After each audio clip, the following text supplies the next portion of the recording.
Hello everybody, welcome to another episode of Books and Battlefields. In this video, I will be following my great-grandfather, John Figgery, in the 89th New York at the Battle of Fredericksburg. Right now, I am at the site where the middle pontoon bridge was built. The same pontoon bridge that the 89th New York will cross to fight and get into Gettysburg.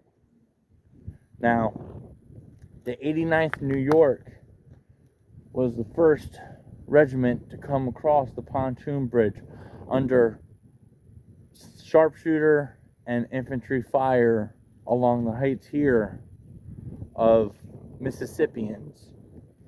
And they will suffer some casualties in this battle, but not too many.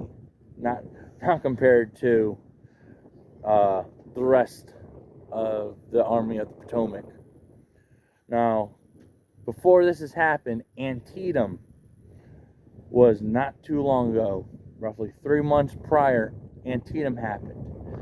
And Robert E. Lee came down back into Virginia. George B. McClellan, he would wait a minute, and then he would be relieved by President Lincoln. And then to take his position is Ambrose Burnside, famously known for Burnside Bridge and the Ninth Corps. Now, they will come down to Virginia, and in December, on December 11th, 1863, a little over 160 years ago, they will start crossing the Rappahannock River that is behind me. There will be pontoon bridges built down this side of the river. There will be a middle bridge here where the 89th will cross and come under fire from the Mississippian sharpshooters and infantry.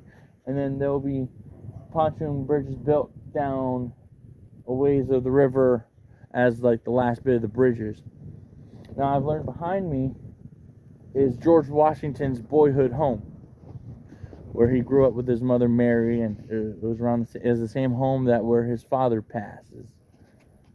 But the 89th will cross over under heavy fire from infantry and sharpshooters of the Mississippians. And what will happen is, throughout the battle, Ambrose Burnside will throw troops up at Marye's Heights, and they will suffer heavy losses. And by the time the 89th get called up into battle, a lot of the damage has already been done. Now it is time for them to fight to help preserve the army, because now they have to save it. It's more or less a battle of bringing everybody back together and regrouping, because for the first couple days it was just, swarms of attacks, rounds of attacking and counterattacking, but all at the sunken road at Marye's Heights. And eventually it gets so disbanded up here in Fredericksburg that they have to regroup and fight after that. But the 89th New York, from December 11th to December 13th, till 3 o'clock, roughly 2:30, 3 o'clock, they will hold this position to make sure that there's still an escape route, just in case there is a Confederate counterattack that will be pushing back the Army of the Potomac. Now, it's not exciting for those first 2 days, but they are standing post, standing guard. There's battle happening over at the Slaughter Pen and Lee's Hill, and with Jackson. And over here we have Marye's Heights, and we have all the urban combat going on in Fredericksburg, while the 89th New York is holding this position here. And there's roughly 350 to 450 troops in the New York infantry, and it is part of the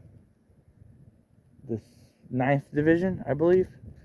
And They'll be here until they get those orders.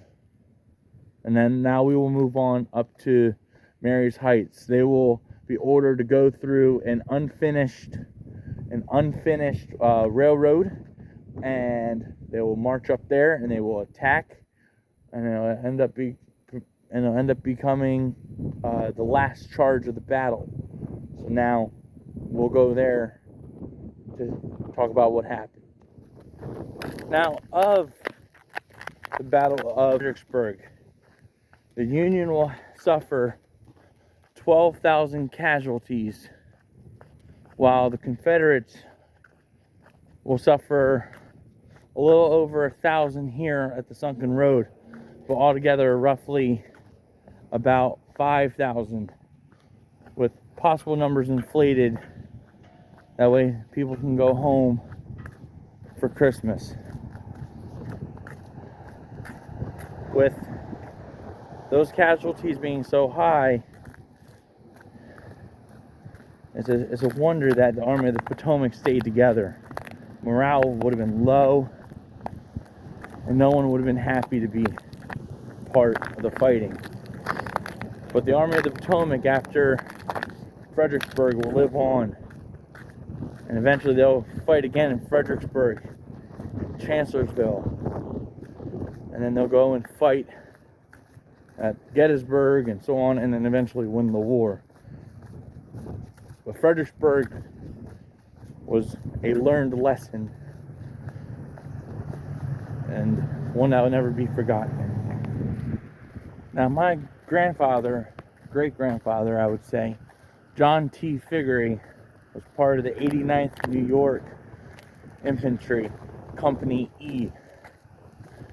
And at 3 o'clock on December 13th, he and the rest of the 89th New York will be given orders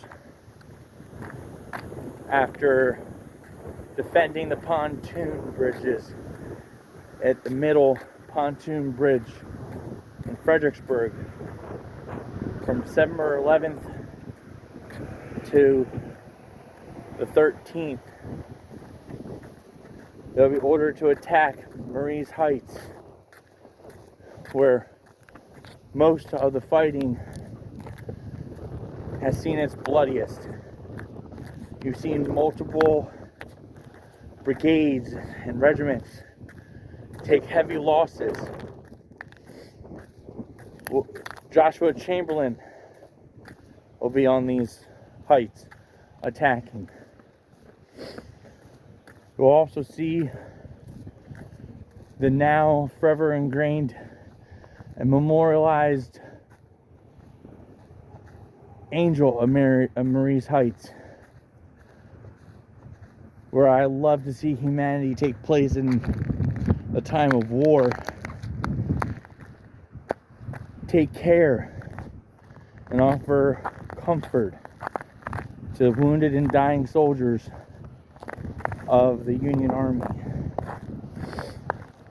Well, on December 13th, 89th New York will be part of the last charge at Marye's Heights. I'm right now at the National Cemetery where the fighting took place. And if you look down behind me, the 89 sat to charge and fight against the Confederate forces. They would face the Mississippian or South Carolinians under Kershaw, and then they would also have artillery rain down on them from Lee's Hill, that direction. I believe that is east, and they'll come up from the Rappahannock River, and they will follow through an unfinished railroad, and they'll come down right here in this lowland where these townhomes are. About 350 to 450 of them will be sitting right there, And at the end of it all, they only suffered 30 casualties. Only 1 being killed, 27 being wounded, and 2 missing or captured. It's roughly 8%, so they weren't, as some would say, decimated. They suffered some of the least casualties of that day, but they were also, as I've learned, they were bummed because they had stayed at the pontoon bridge from the 11th to then, defending and making sure that an escape route was still viable and able to be done just in case things headed south for the Army of the Potomac. So they came up here, attacked from 3 o'clock to 5 o'clock. And I heard that the commanding officer said only if I could have summarized it, if only I could kick the sun down to make it come down quicker, pretty much, was like his wordage. So from 3 o'clock to 5 o'clock p.m., they fought here. And they were the last ones to do so. And that is the story of the 89th New York at Fredericksburg. I hope you liked this video. I know I did. And it's very moving to know that I have somebody who fought here. Please like, comment, and subscribe. I'll see you in the next video.